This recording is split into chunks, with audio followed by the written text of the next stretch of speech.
Hrušecké děti si mohou užívat Zbrusunovou zahradu za mateřskou školou, která je plná nejrůznějších zajímavých prvků.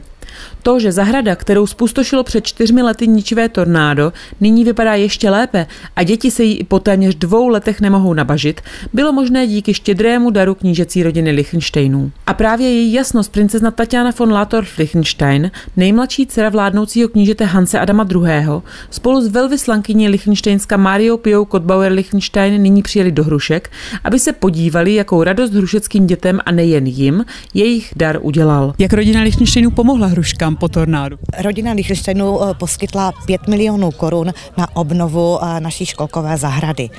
Vlastně nám pomohla stejně tak jako v historii, kdy nám v 19. století postavili základní školu. Princeznu Tatianu zasáhla zpráva o tornádu na jihu Moravy, se kterým je její rod svázaný více než 800 let, doma blízko Vídně.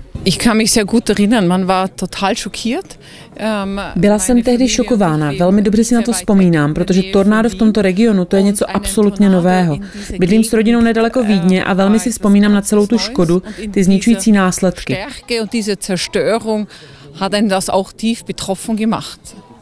Eluška už nezvyká, zas radostně lítá, 7 teček na zádech, každý den si sčítá.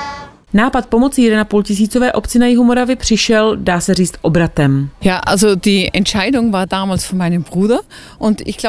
To rozhodnutí učinil tehdy můj bratr a myslím si, že to bylo velice rychlé, spontánní a emocionální rozhodnutí. A také ta spolupráce s obcí, s celým týmem, s celým zázemím prostě výborně fungovala.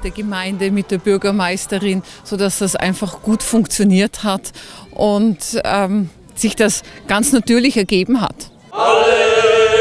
Maléry, co děláte? Maléry, co děláte? Že pěkné děvčata malujete. Že pěkné děvčata malujete. Když se rodina Lichtenštejnů rozhodla pomoci obnovit zpustošené Hrušky, volba padla na zahradu mateřské školy, o kterou děti kvůli tornádu přišly.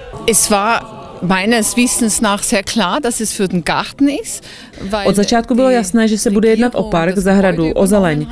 Protože přece jenom zahrada, která něco vyzařuje, je výborným startem pro všechny děti, pro všechny mladé i rodiny s dětmi. A myslím si, že celý ten tým, to zázemí odvedlo výbornou práci.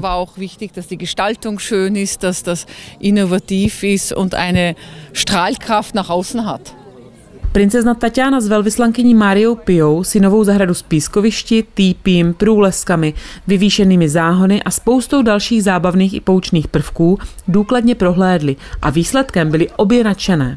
Ich sehe, dass die Kinder die Elemente genießen, die einfach hier überall spielen und vidím, že si to děti užívají, hrají si, že využívají všechny ty prvky. A myslím si, každý z nás byl dítě.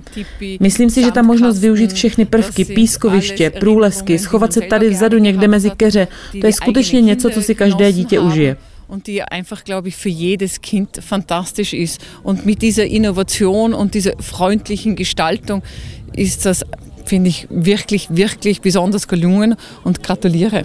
To potvrdila také ředitelka hrušecké školky Lenka Předínská. Jak jsou děti na nové zahradě spokojené? Velmi spokojené, jsou tady šťastné jak blecha, samozřejmě, že se těší na první, co křičí, tak jestli půjdeme na zahradu, ne na vycházku, na zahradu, takže jsou velmi spokojené, mají tady velikánský rozlet, můžou tady jezdit na koloběžkách, trojkolkách, odrážedlech, prostě mají tu houpadla, houpačky, mají tu skluzavky, mají tu prolézačky. Dokonce už si ji kresli na tabuli, zapojují se vlastně na dendrofonu, už tady začínají zpívat, takže myslím si, že využití zahrady je na 100%. Celkové náklady na opravu mateřské školy se vyšplhaly na více než 42 milionů korun, z čehož jen zahrada jich spolikala přes 10. Téměř polovinou částky přispěly Lichtenštejnové, zbytek pokryla dotace Ministerstva pro místní rozvoj, dar Jihomoravského kraje a další dary. Rekonstrukce budovy školky dostala před zahradou samozřejmě přednost a tak se jí podařilo opravit už do ledna 2022. Zahrada musela ještě rok a půl počkat. My jsme dostali návrh nové školkové zahrady jako dar od paní architektky, která se na tom podílela. Byla to paní Jiříčková a paní Beňová. V podstatě, když nám přinesli první výkres, tak jsme byli i hned nadšení a řekli jsme, že do toho půjdeme. No, od té doby bylo potřeba zpracovat projekt celkový, vyžádat si stavební povolení, no a nicméně samotná realizace nám trvala pouhého půl roku. A nám nezbývá než popřát hrušeckým dětem, ať se jim v jejich nové zahradě líbí a užijí si na ní spoustu zábavy a dobrodružství.